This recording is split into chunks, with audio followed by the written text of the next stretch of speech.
So it's based on probability. Now imagine that when I'm not ready to believe the fact that AI can actually replace, human resources, because it will always lack humanistic emotions. It can create results for you, but that doesn't mean the results are going to be original always, or the results are going to have that magic in it. And when we speak of creativity, it's all about creating unique, relatable things. I i don't think a machine can create creativity.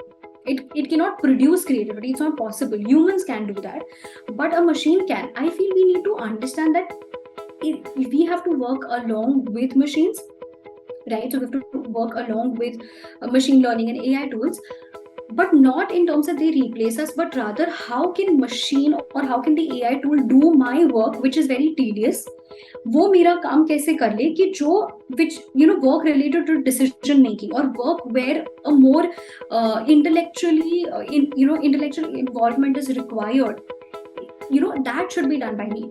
But yeah, as I said, making a media plan, I would want the machine to do it for me, and then I can just edit it.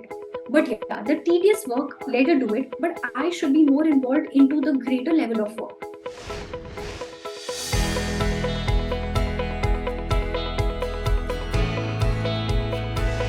I had been working in the media industry since the past 6 years now, primarily in the media and the advertising sector.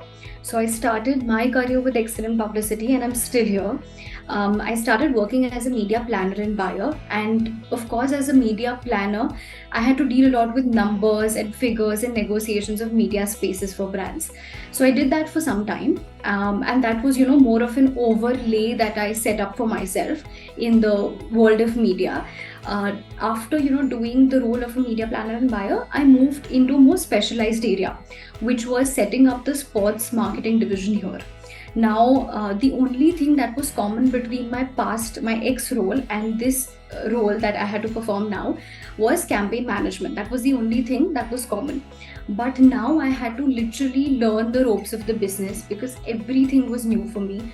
And when we speak of sports marketing, India is one of the most celebrated places for cricket, right? You've got the IPL, we've got the Pro Kabaddi leagues. We also had football at that point of time, and so there was so much to learn. So it was very challenging, but it was also fun because the management was supportive, and it was a new world for me. So there was a lot of awe and wonder as to brand associations kaise hote hain. How do you have your brand logos placed on the jersey?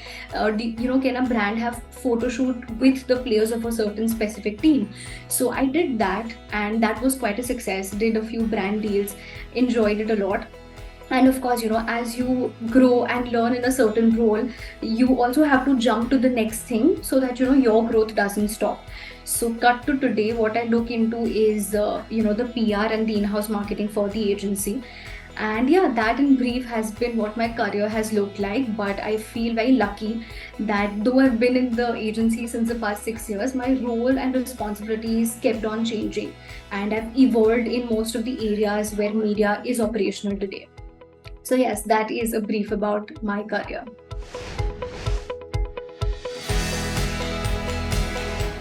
So of course, worked on a lot of media campaigns, and since as a full service agency, we have to deal with media campaigns in radio, television, newspaper. So it's a very varied field.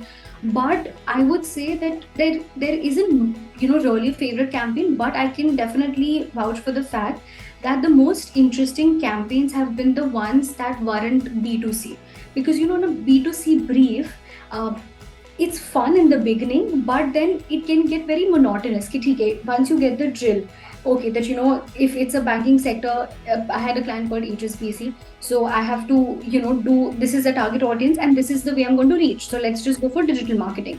But the most challenging is also where you learn the most. So the B2B brands, the B2B campaigns that you have to work on is a very back-breaking work, and it's the client expects you to do all the thinking on their behalf, because even, to be very honest, they are clueless कि क्या करना चाहिए. So I had I worked for a client called Stihl, STIHL, which is a German-based brand.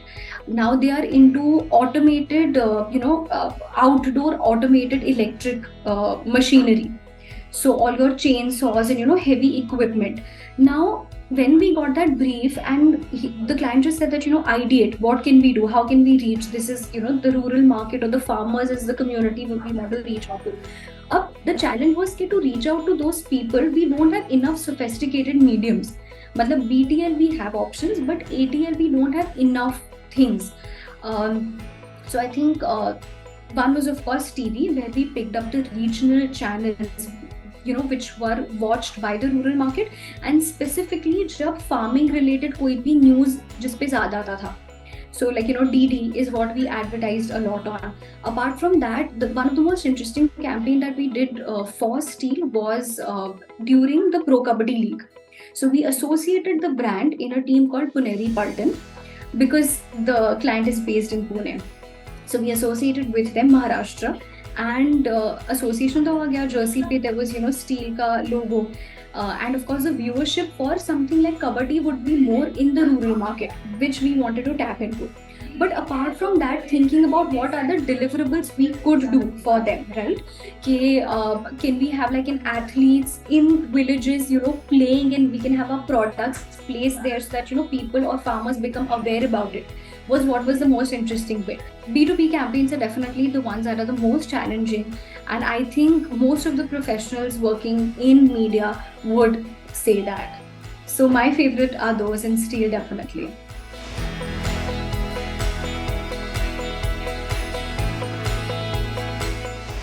My first interaction, or rather my first encounter with data wasn't as sophisticated or as defined as it is today. I still remember when I was pursuing my master's in Canada, I would be extremely intrigued with how programmatic advertising worked. But today, working in the professional world, we can't even imagine not having sophisticated data points to work with. So, as I mentioned, that I work on several media campaigns, and each media requires a very meticulous use of data.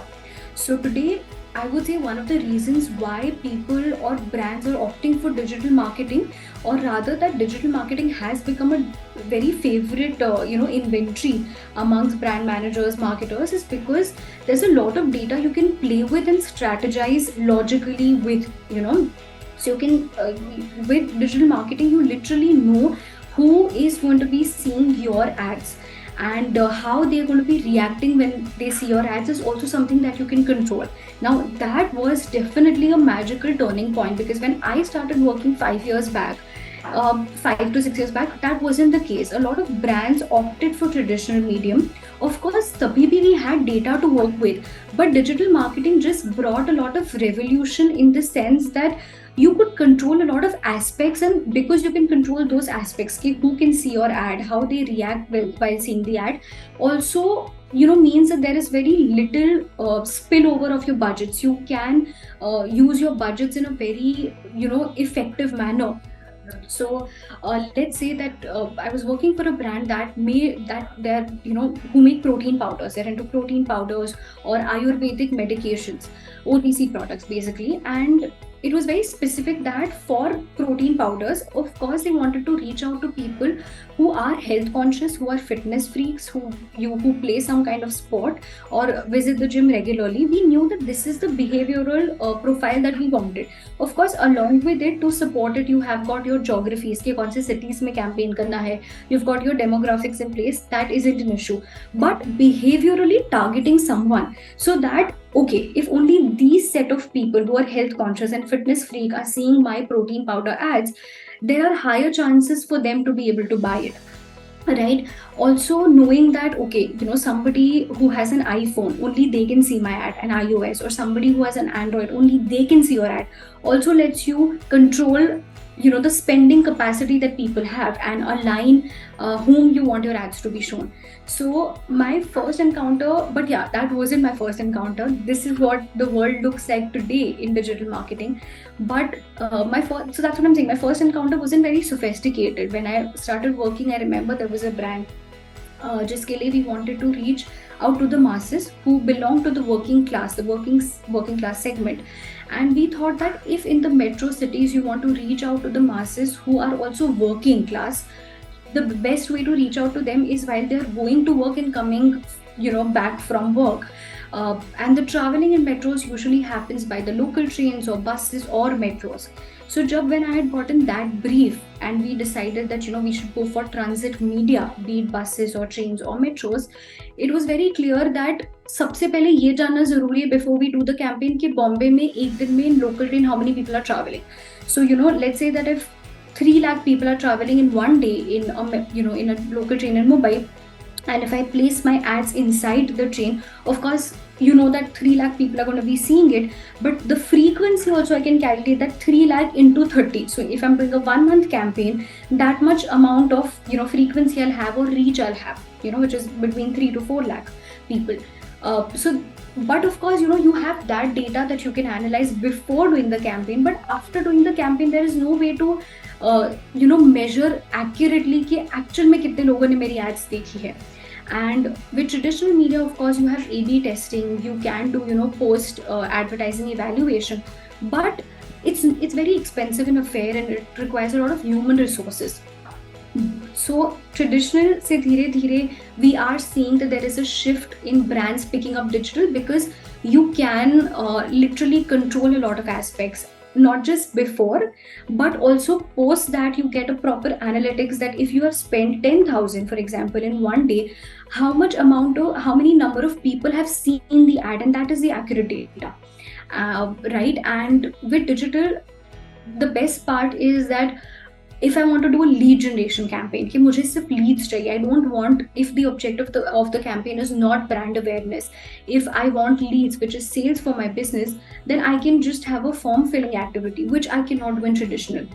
So what my first interaction with data was is very different from what it is now. It's literally evolved and brands are adopting it and they're liking it. There is of course a lot of wastage that happens, but it's still better. It's still more, you can evaluate it in a much better way. So yeah.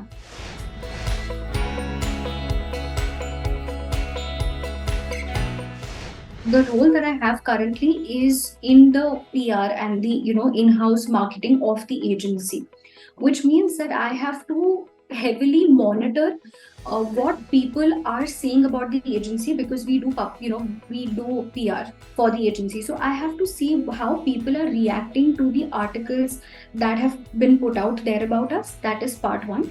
And the second is what people in the market are saying in general about the industry, and how I have to, what kind of image about the agency I have to put out there. So it's a two-way street and a two-way communication, wherein मुझे क्या बोलना है, that is also I have to monitor, and लोग क्या बोल रहे हैं I have to monitor that as well, and both go side by side. So let's say for example, because I'm looking at the in-house marketing, how the social media also looks like about our agency is something that comes under my domain. LinkedIn, so we've got LinkedIn and we've got Instagram, where we are heavily invested in terms of what we put out there. LinkedIn, the purpose for me is very clear, that from LinkedIn I want leads or business coming from LinkedIn, right? So that's my objective. When I speak of Instagram, Instagram for me is a platform where I have to talk about my company culture, right? Because when I'm running ads on Instagram, it's usually about hiring, it's about recruitment.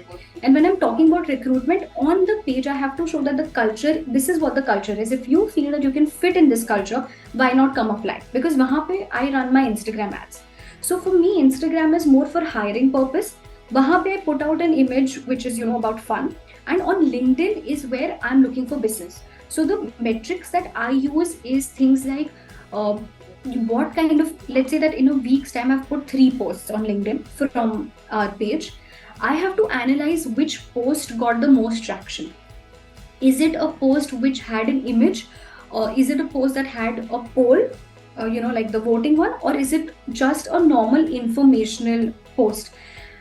When I analyze that, I understand that this post gets me the most reach or the most likes, then मुझे ये चीज पे ज़्यादा ध्यान रखना चाहिए. So then I'll tell my content writers that let's talk about this thing, but the format of the post has to be like this.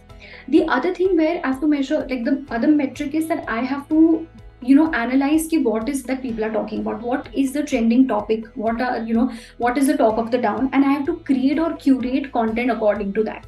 So when Meta has announced Threads, we have to be the first ones to write that, how can you go about threads, whatever information is available about threads and our opinion about it, that, is it going to be better than Twitter, or things like that. So of course, that and the kind of followers that we are attracting. So LinkedIn se agar mujhe business chahiye, when I look at the metric which tells me ki what kind of follower profiles are following the page, if 90% of them are students, then it's no point for me, it's no use. So I have to change the strategy then, right?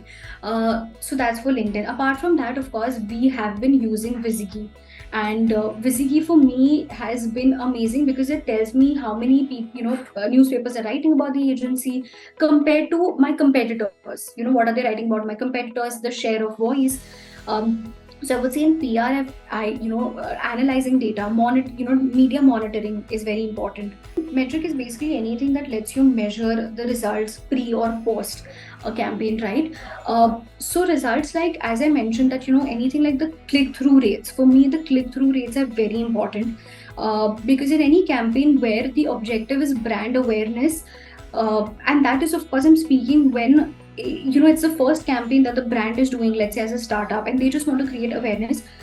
But for me, even if not for the client, for me it's very important to know that ये ad देखने के बाद, even if the objective was not to get sales or leads, how many people have clicked on it. That metric for me is very important because it helps me understand if I have to make any changes in my targeting, my target profile, or if I have to make any changes in the creative. Are people clicking? If I've shown my ad to 1 lakh people and let's say not even 1% of those people have clicked on the ad, it clearly means that something is wrong with it, because my targeting, if it's about a makeup, brand, and if I've put, lipsticks or whatever, blushes, if obviously I'm going to show my ads to women of a specific age group.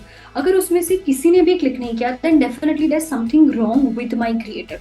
So a CTR for me is my favorite because it's one of the most bottom ones, which is not very specific. However, it still tells you how you can modify your ads, right? So I think from the very beginning, that is something that I always look at in any campaign that we are doing.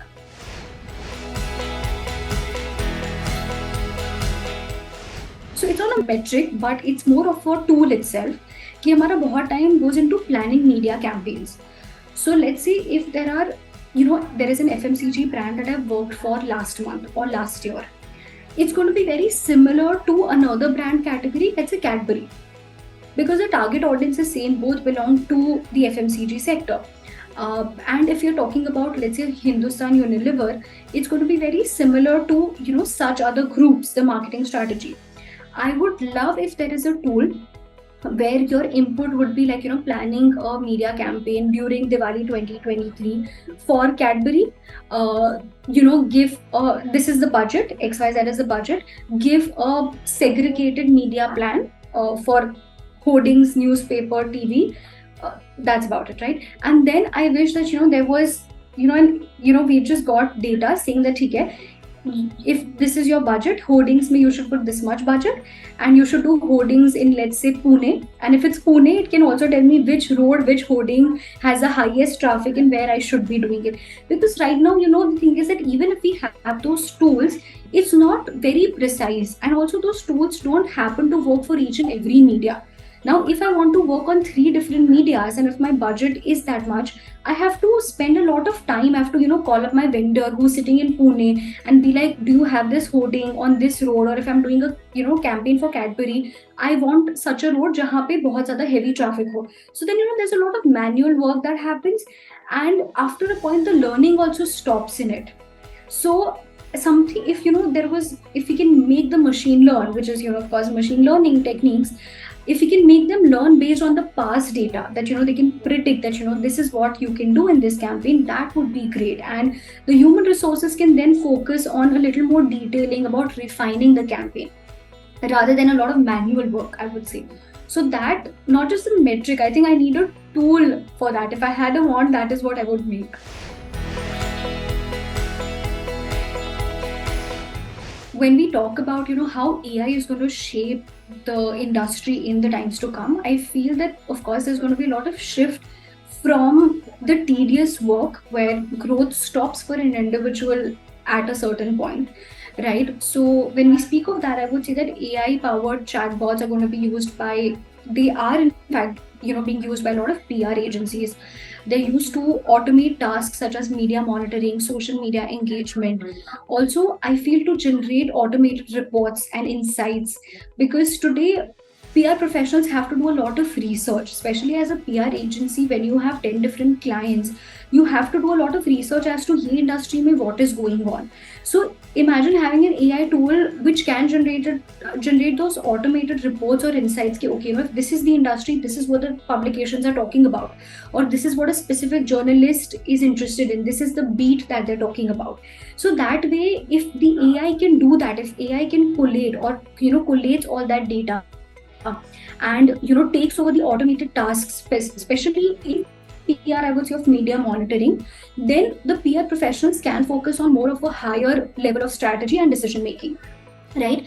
Whether in PR or overall marketing communications, it's very important to also understand your target audience, right? And what they're thinking about you. So AI tools can help you get that data, which otherwise is a very tedious and a big task. And I would say that it's sometimes humanly impossible when you are doing other things as well. But the other easier way that is possible through AI is just to see what people are talking about you on social media, or what people are talking about you on different platforms. That can be done by AI. So that reduces the amount of work. It's quick, it's easier, you can implement it faster, and make the changes necessary. If there's anything that I know for sure about the future generation, it is that they do not like taking advices. They don't even seek for advices. And that's because they're a very self-assured generation, which is fine. I'll just give you an example. So we were in the hiring phase recently, and we rejected about 10 applicants because we give them assignments during the hiring process, and the assignments that they had submitted to us, most of them were lifted from chat gpt or like some of the other AI tool. And I was astonished because I remember the times when we had started looking for jobs, and when we were like, "Yeah, theek hai," we would be like, "I want to impress the management, I want this job," and we would work so hard on our assignments and be like, "This is my piece of work," and we would be so proud. So I guess my advice for the future generation is, because we're talking about data and things like that, it would be that it's very important that you be ethical. First and foremost, always be ethical, because if not today, even if you get that job, you will have to perform, and you will have to prove that you deserve that next promotion, or you deserve that hike in the salary. So being ethical, being very honest in your work, and secondly, again, realizing which tasks you have to do yourself and which tasks you can give to an automated machine. That is very important, understanding. So evaluate that. And secondly, it's good to be confident, right? But it's very important to also understand what the space around you is offering you, and learn from the people around you who have been in the industry for a longer time. Because trust me, with the generation that's coming, as I mentioned, they're self-assured and they're really confident, which is good. But that shouldn't turn out to be a negative for the people that you're working with. Sometimes it does. So yes, and apart from that, I mean, as I always say, and this is something that I tell my students as well, there's so much that you can learn in theory, but your real training, or your real learning only starts when you start working in an agency. So yes, I mean, that's about it.